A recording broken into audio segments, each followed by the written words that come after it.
Olá, irmãos, amigos, um bom dia. A graça e a paz do Senhor Jesus esteja convosco. Mais uma oportunidade de estarmos estudando a carta de Paulo aos Efésios. Hoje, na nossa quinta aula, nós vamos estudar do capítulo 3, do verso 1 ao verso 13. Pegue a sua Bíblia para nos acompanhar. Está passando nos slides as informações que vocês precisam para acompanhar o ensino, o estudo. E a nossa metodologia de estudo também vai estar aí no slide. Nós vamos começar pelo Entendendo um Pouco. É importante a gente ter como base o ensino anterior, no capítulo 1 e no capítulo 2.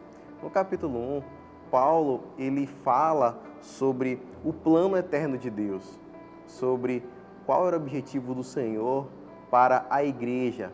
E ele ora pedindo para que Deus mostre a essa igreja a grandeza do seu chamado. No capítulo 2, Paulo fala acerca dos gentios. Ele fala sobre o estado de perdição que tanto os gentios quanto os judeus estavam. E também pede para que a igreja tenha o conhecimento de que eles foram reconciliados para serem um só povo. Com base nessas informações, a gente agora pode adentrar e explorar o que o capítulo 3 tem para nós. A divisão da palavra, conforme está no slide, é no capítulo 3, do verso 1 ao 13, e nós temos basicamente 4 divisões. A primeira divisão é do verso de 1 a 5, em que fala sobre o mistério de Cristo. A segunda divisão na verdade, é apenas o versículo 6, que fala sobre a revelação do mistério. Dos versos de 7 a 10, a gente tem o mistério manifestado na missão. E nos versículos de 11 a 13, nós vamos encontrar um posicionamento de fé. Vamos fazer a leitura rapidamente do verso 1 a 13, que diz o seguinte: por esta causa eu, Paulo, sou prisioneiro de Cristo Jesus, por amor de vós, gentios, se é que tendes ouvido a respeito da dispensação da graça de Deus a mim confiada para vós outros. Pois, segundo uma revelação, me foi dado conhecer o mistério, conforme escrevi há pouco, resumidamente, pelo que, quando ledes, podeis compreender o meu discernimento do mistério de Cristo, o qual, em outras gerações, não foi dado a conhecer aos filhos dos homens, como agora foi revelado aos seus santos apóstolos e profetas, no Espírito, a saber, que os gentios são co-herdeiros, membros do mesmo corpo e co-participantes da promessa em Cristo Jesus, por meio do Evangelho, do qual fui constituído ministro conforme o dom da graça de Deus a mim concedida, segundo a força operante do seu poder.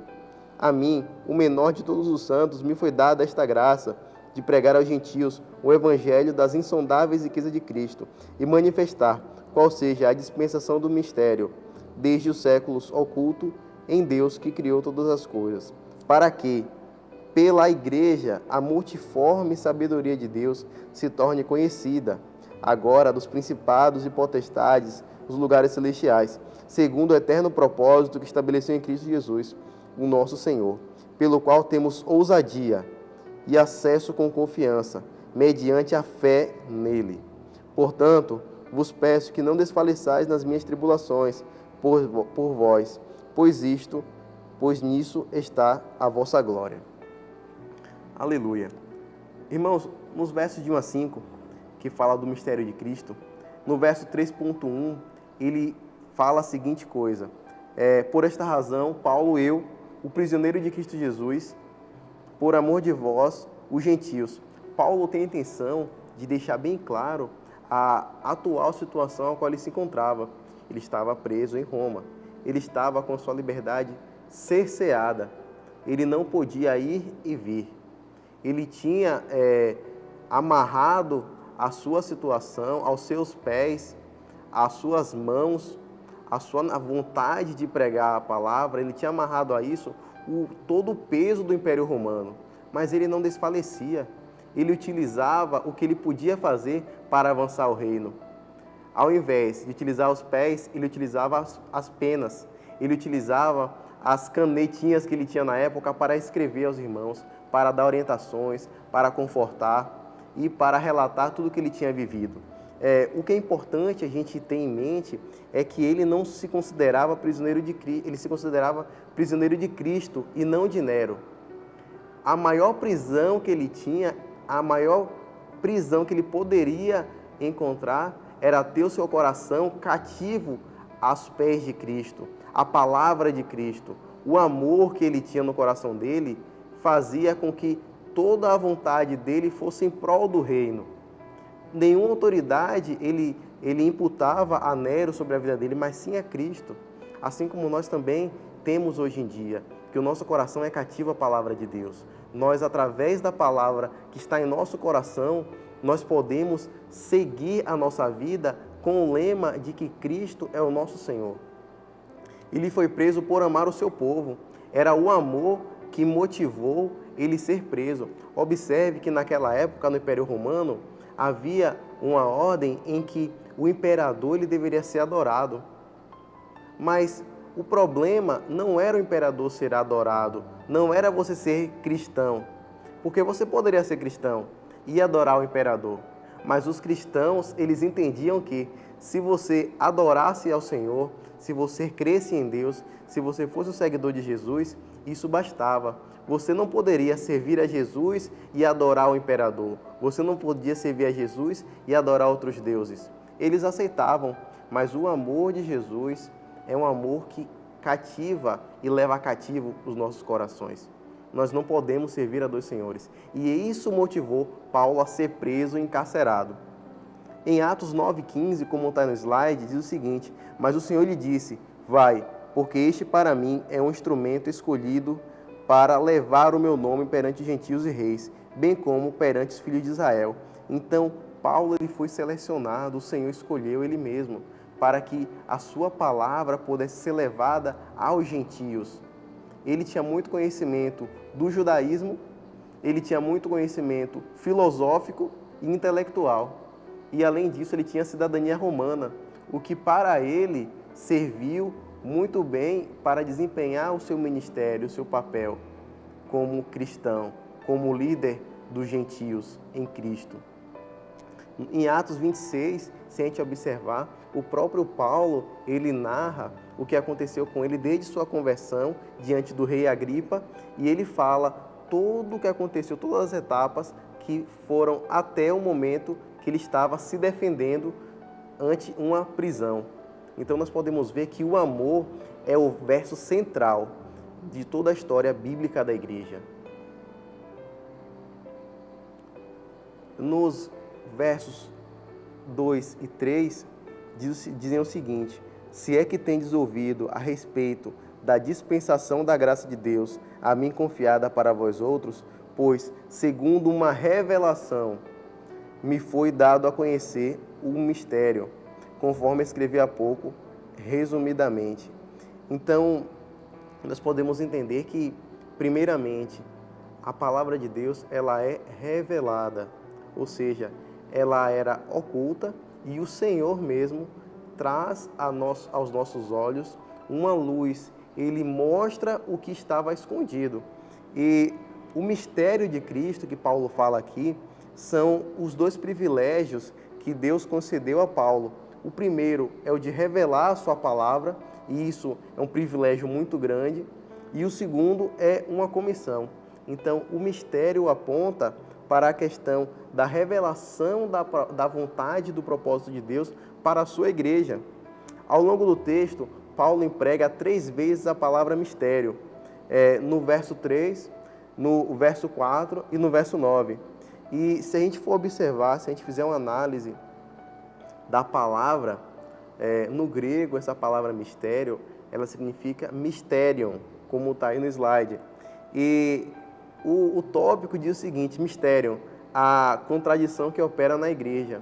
Se a gente for tentar fazer uma analogia do mistério que Paulo fala e do mistério da língua portuguesa, nós vamos entender que, na língua portuguesa, a palavra mistério, ela tem um sentido obscuro, um sentido maligno, um sentido ruim, algo que está escondido, uma coisa que é cinza, que é meio turva, mas o sentido da palavra mistério que Paulo usa do grego, o mistério, é o oposto. Ocorre um antagonismo, onde o mistério é uma verdade que era oculta e que agora é revelada. Quando ele fala o mistério de Cristo, quer dizer que a salvação de Deus através de Cristo, que não era conhecida, que eles aguardavam, agora ela existe, ela acontece, ela foi revelada. E nisso daí está o mistério do Evangelho, em fazer conhecido aos homens o propósito de Deus e a salvação de Deus que é em Cristo Jesus. Aleluia! Cristo é a fonte e a substância do mistério. Eu me empolguei aqui um pouquinho e acabei até antecipando. Cristo, ele é a base, ele é a pedra angular. Sem Cristo não há evangelho, sem Cristo não há mistério, porque ele é a essência, ele é a base do mistério. Nos versos 4 e 5, diz o seguinte: pelo que, quando ledes, podeis compreender o meu discernimento do mistério de Cristo, o qual em outras gerações não foi dado a conhecer aos filhos dos homens, como agora foi revelado aos seus santos apóstolos e profetas no Espírito. Tudo isso é muito importante, mas no finalzinho do verso, se a gente for enfatizar, no Espírito, é o Espírito que traz a revelação. A gente pode ler várias vezes a palavra de Deus, nós podemos ler e entender a questão literal, a questão gramatical, a questão histórica, mas se nós não tivermos o Espírito, nós não teremos no nosso coração a revelação do significado da palavra. Apenas através do Espírito, o qual o Senhor nos deu por penhor, que habita em nós, que Deus ele pode trabalhar no nosso íntimo, porque o Espírito comunica a palavra de Deus à nossa vida. O Espírito fala ao nosso coração o que o Senhor quer falar conosco. E nós temos a riqueza da revelação. A primeira é que foi uma mensagem revelada por Deus, como eu acabei de falar. O segundo ponto é uma revelação que ocorre a Paulo, mas que é comunicada pelo mesmo Espírito a outros, aos profetas e aos apóstolos. Então, o mesmo Espírito, ele comunica a pessoas diferentes, em locais diferentes, ao mesmo tempo. O Espírito revela a Paulo, revela a Pedro, revela aos discípulos, porque ele é uma pessoa e essa pessoa é encarregada de trazer a verdade aos nossos corações. Por isso que há, ao longo da palavra de Deus, ao longo do Novo Testamento, pessoas em períodos diferentes que muitas vezes nem se conheceram, mas que escrevem como se fosse uma única pessoa com um único pensamento, porque o Espírito ele está por trás da pena de Paulo. O Espírito revela ao coração dele. Eu gostaria de compartilhar com vocês agora entendendo o porquê da revelação, um relato de Eusébio de Cesareia. Eusébio de Cesareia foi um dos pais da igreja que viveu entre o século III e século IV, aproximadamente entre 263 e 340 depois de Cristo, e ele contribuiu muito para a história da igreja, relatando o que aconteceu após os Atos dos Apóstolos. Eu vou compartilhar com vocês um trecho do livro que fala sobre essa questão da revelação, que Deus ele não tinha revelado aos homens, e agora, na época de Cristo, nos tempos de Cristo, ele tornou conhecido, que diz o seguinte: a vida dos homens em tempos antigos não era capaz de receber a doutrina de Cristo na plenitude totalmente abrangente de sua sabedoria e virtude. Pois, logo no princípio, após aquele feliz estado, o primeiro homem, negligenciando os mandamentos divinos, caiu na presente condição mortal e afligida, trocando sua antiga alegria pela terra presente, sujeita à maldição. Os descendentes deste, tendo enchido a nossa terra e se comprovado muito piores, exceto por um aqui e outro acolá, começaram certo modo de vida brutal e desordeiro. Não tinham cidades, nem estados, artes, nem ciência, mesmo em imaginação. Leis e justiça, virtude e filosofia não conheciam, mesmo por nome. Vagavam sem leis pelo deserto, como animais selvagens e ferozes, destruindo a faculdade intelectual do homem e exterminando as próprias sementes da razão e da cultura da mente humana, pelo excesso de perversão obstinada e pela entrega total de si mesmo a todo tipo de iniquidade.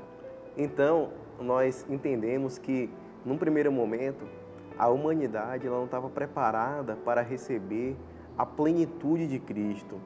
Os homens, eles viviam ensimesmados, eles viviam debaixo de um jugo do pecado muito grande. Porém, se a gente observar agora essa reflexão que ele faz acerca da vinda de Cristo, nós podemos entender o porquê Jesus Cristo foi manifesto nesse tempo, que diz o seguinte: foi então que quando todos os homens de todo o mundo e em todas as nações estavam, por assim dizer, previamente preparados e ajustados para a recepção do conhecimento do Pai, ele mesmo voltou a se manifestar, o mestre da virtude, o ministro do Pai em toda a bondade, a divina e celestial palavra de Deus. Ele se manifestou num corpo humano, em substância não diferente da nossa natureza, no início do Império Romano, realizando e sofrendo tudo o que se seguiria, de acordo com a profecia, ou seja, que o homem de Deus, o autor de obras miraculosas, habitaria no mundo e seria manifestado a todas as nações como o mestre daquela piedade aprovada pelo Pai. Então, amados, com base nesse relato tão importante e histórico, nós podemos entender que Cristo ele foi revelado no momento oportuno. O Senhor, Deus, teve todo o cuidado de nos trazer o seu Filho, mas antes disso, preparar o nosso coração, porque por natureza, a criação do homem antiga e a própria natureza humana é inclinada ao pecado. Então Deus, em sua misericórdia, preparou o seu povo para receber aquele que seria o autor e consumador da fé, Jesus. Agora, depois dos primeiros 5 versos, nós entraremos na cereja do bolo. No verso 6, ele fala sobre a revelação do mistério de Cristo. Esses 5 primeiros versículos serviram para nos ambientar para o que Deus quer falar conosco. No verso 6, ele diz o seguinte: a saber que os gentios são co-herdeiros, eles são membros do mesmo corpo e eles são co-participantes da promessa em Cristo Jesus por meio do Evangelho. Aleluia! Deus, ele fez de um povo errante, que não aguardava o Messias, que não tinha promessa de salvação. Ele trouxe, como na segunda parte do capítulo 2 de Efésios, que nós lemos na aula passada, ele faz esse povo, que não era dele, como co-herdeiros, ou seja, juntamente com os judeus que se converterem. Ele faz os gentios receberem toda a herança que vem de Abraão, toda a promessa de bênção que foi feita a Abraão e que Jesus mesmo fez antes de subir aos céus, que ele falou: eu vou preparar lugar. Então, os gentios são feitos herdeiros. Deus, ele quebra todo jugo, Deus, ele quebra toda promessa, todo indicativo negativo que tinha na vida dos judeus, do homem, que é a condenação, através de fazê-los herdeiros, de trazer sobre eles um peso de glória. Eles são membros do mesmo corpo. Isso é muito interessante. Se a gente for analisar, na época de Cristo, vivia um regime teocrático em Israel, em que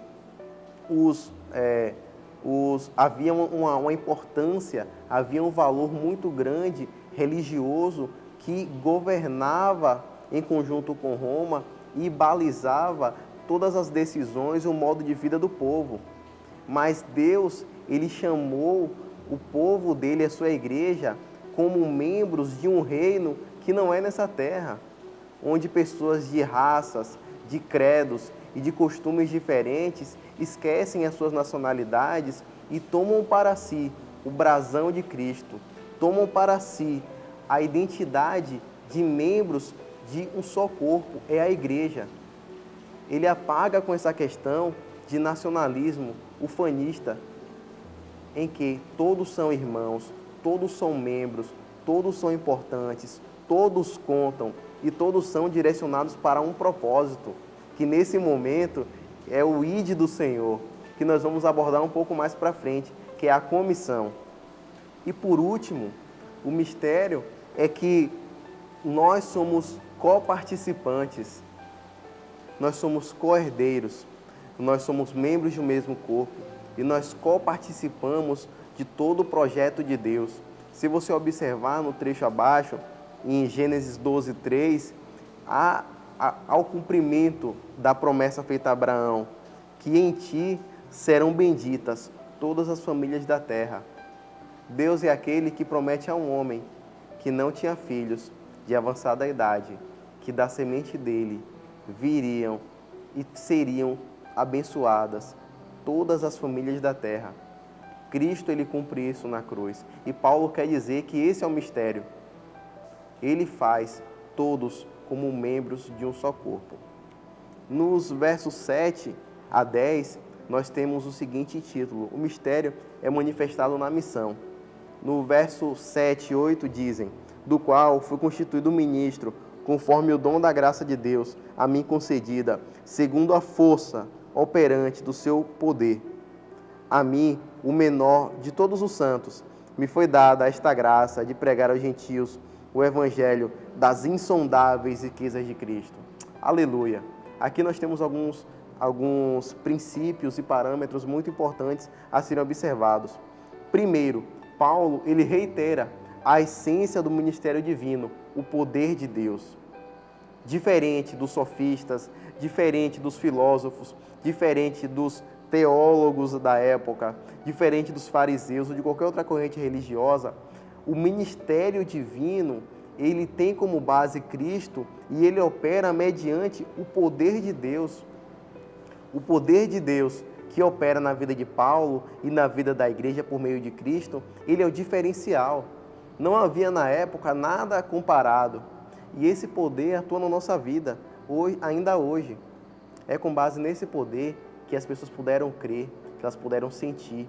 Era esse poder que trazia na vida dos primeiros cristãos o amor como uma tábua, como um exemplo.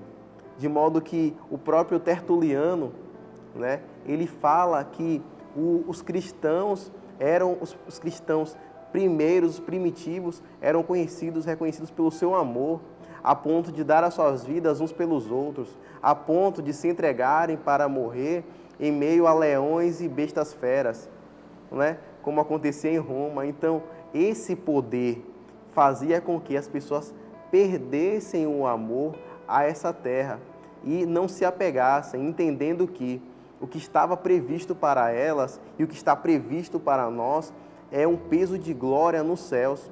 Nós não aguardamos vida nesta vida, mas numa vida futura junto com Cristo.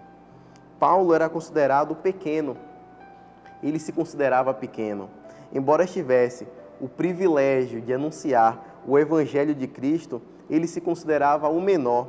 Se vocês observarem, como está aí no slide, 1 Coríntios capítulo 15, versículo 9, diz o seguinte: porque eu sou o menor dos apóstolos, que mesmo não sou digno de ser chamado apóstolo, pois persegui a igreja.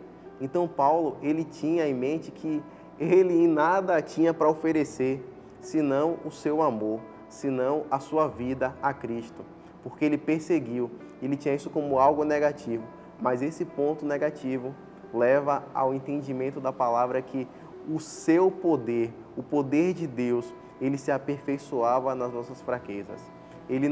Paulo não tinha para si nenhum tesouro, porque ele entendia que tudo o que ele fazia é porque o Espírito operava na vida dele. No finalzinho do verso 7, ou 8, ele fala sobre as insondáveis riquezas de Cristo. Nesse slide você vai ver que essas insondáveis riquezas, elas são um conjunto de ações e princípios que regem a vida do cristão. No primeiro tópico nós temos a ressurreição da morte do pecado, depois a liberação da escravidão da carne, do pecado e do diabo. Terceiro ponto, a entronização vitoriosa com Cristo nas regiões celestiais. No quarto ponto, a reconciliação uns com os outros. No quinto, a reconciliação com Deus. Em seguida, o ingresso na família de Deus. E por último, a herança gloriosa em Cristo, os novos céus e a nova terra.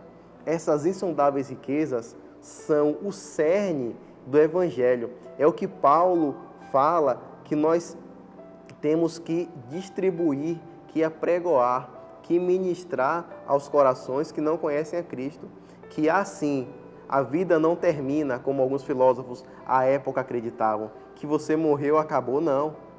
Essa vida que nós estamos vivendo é apenas uma preparação para o que está por vir.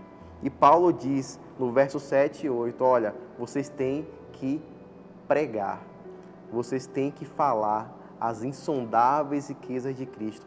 Esse é o mistério. E aí já entra no segundo ponto, que é o verso 9. Nós entendemos o que nós temos que fazer, que é pregar o Evangelho. Nós entendemos o que ele contempla, que são as insondáveis riquezas de Cristo. E isso nos conduz a uma missão. Por isso que o capítulo diz, esses versos a gente colocou aqui como o mistério manifestado na missão. Deus, ele prepara o seu povo e depois orienta a levar a sua palavra. No verso 9 diz, e manifestar qual seja a dispensação do mistério, desde os séculos oculto em Deus, que criou todas as coisas. Então, nós entendemos que o Evangelho veio para trazer luz, para revelar o que estava oculto. Se nós observarmos no grego, Paulo, diferente das outras vezes que ele fala sobre Evangelho, que o objetivo é evangelizar, ele utiliza no grego a palavra fotizo. Fotizo vem de uma raiz de luz. Então, o que ele quer dizer é que nós devemos levar o Evangelho, que o Evangelho traz uma revelação, ilumina o conhecimento, ilumina o coração, ilumina a mente do homem para que ele possa abrir os olhos e enxergar Cristo. Então, Paulo nos convida a sermos agentes de Cristo, trazendo a luz a todos os homens. A ênfase aqui é levar a missão. No verso 8, o tema central é Cristo. E no verso 9, o tema central é a igreja. Nós temos que manifestar a todos os homens a palavra de Deus. Em 2 Coríntios 4, do 4 ao 6, eu não vou ler porque o tempo não nos permite, mas ele fala muito acerca que as trevas elas estão aí, mas a luz resplandece delas. No meio das trevas é que a luz vai resplandecer. Leia depois com calma, para você meditar o que Deus está falando nesse texto. E no verso 10, ele diz o seguinte, para que, pela igreja, a multiforme sabedoria de Deus se torne conhecida agora dos principados e potestades dos lugares celestiais. Aleluia! Nós vemos uma mudança de paradigma. No verso 7, 8, ele fala sobre as insondáveis riquezas. No verso 9, ele fala de manifestar ao povo, aos homens. E agora no verso 10, ele muda o sentido. Ele nos leva para uma esfera onde a palavra de Deus entra no campo espiritual, em que a igreja, nós, eu e você, não templos, porque Deus não habita em templos feitos por mãos de homens, mas eu e você, a igreja de Cristo, nós temos que levar a multiforme sabedoria de Deus, mas não para que ela seja conhecida aos homens, mas que ela seja conhecida aos principados, às potestades, nos lugares celestiais. Esse versículo, ele nos mostra que a palavra de Deus, ela está entrando no campo espiritual, em que os seres espirituais, em que os principados, eles reconhecem o investimento de Deus na igreja, que a igreja tem a autoridade, que a igreja está empossada da sabedoria de Deus, algo que antes não acontecia. Então nós somos revestidos para levar a palavra aos homens e também de toda a autoridade que está no mundo espiritual. Por isso que nós hoje, e naquela época também, nós temos autoridade sobre demônios, sobre principados, sobre potestades, porque o próprio Deus, ele nos encarregou de levar essa sabedoria, e a sabedoria de Deus, ela desemboca em Cristo. A autoridade que a igreja tem emana do próprio Cristo. A transferência e exposição da responsabilidade. A igreja é comissionada. Então Deus revelou o mistério, nos orientou para levar as riquezas insondáveis e agora nós fomos comissionados. Eu acho engraçado que a palavra comissionar, ela tem dois sentidos. Na verdade, o sentido original dela é quando você comissiona alguma coisa, você checa, você observa os parâmetros, você observa a integridade. Mas observando essa palavra e trazendo para a nossa realidade, Jesus ele preparou a sua igreja, ele forneceu as ferramentas e comissionou para a obra. E nós podemos agora também entender que comissionar é com uma missão. Então a igreja ela foi comissionada, foi preparada para levar a missão que é o Evangelho de Cristo. O pecado ele foi revestido pela santidade. Os principados e potestades conheciam acerca de Jesus e da sua deidade. Porém, eles não conheciam da multiforme sabedoria de Deus. É algo novo e é endereçado à sua igreja. Nos versos 11 a 13, fala sobre um posicionamento de fé. Nos versos 11 e 12 diz o seguinte: segundo o eterno propósito que estabeleceu em Cristo Jesus, nosso Senhor, pelo qual temos ousadia e acesso com confiança mediante a fé nele.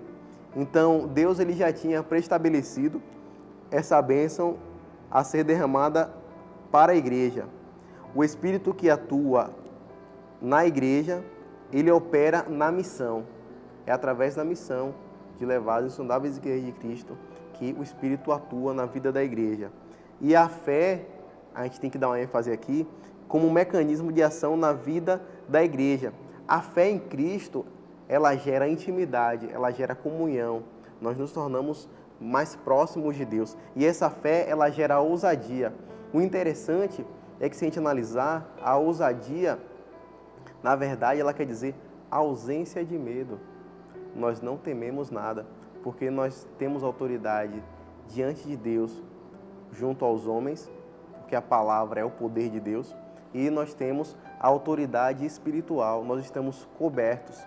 Então ela nos dá ousadia, ela tira nosso medo e em seguida ela nos dá confiança, porque nós entendemos que Deus está sobre nós, que o Espírito Santo está conosco.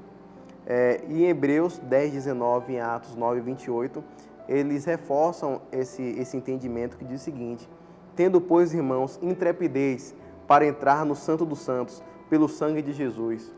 Isso nos dá legalidade diante de Deus. O sangue de Jesus nos purifica de todo pecado e nos aproxima de Deus. Permite que nós entremos confiantemente. Que diz aqui em Atos 9, 28 também: estava com eles em Jerusalém, e entrando e saindo, pregando ousadamente em nome do Senhor. Paulo relata isso. E no verso 13, ele diz o seguinte: portanto, vos peço que não desfaleçais nas minhas tribulações por vós, pois nisso está a vossa glória. É uma mensagem de conforto e esperança. Embora a situação de Paulo fosse difícil, ele queria que a igreja compreendesse que as dificuldades eram insignificantes quando comparadas à glória de levar o Evangelho de Cristo. Ele mesmo dava o maior exemplo. Paulo, ele apanhou, ele sofreu naufrágio, ele foi picado de cobra, ele foi humilhado em praça pública, ele foi renegado pela elite religiosa da época, os fariseus.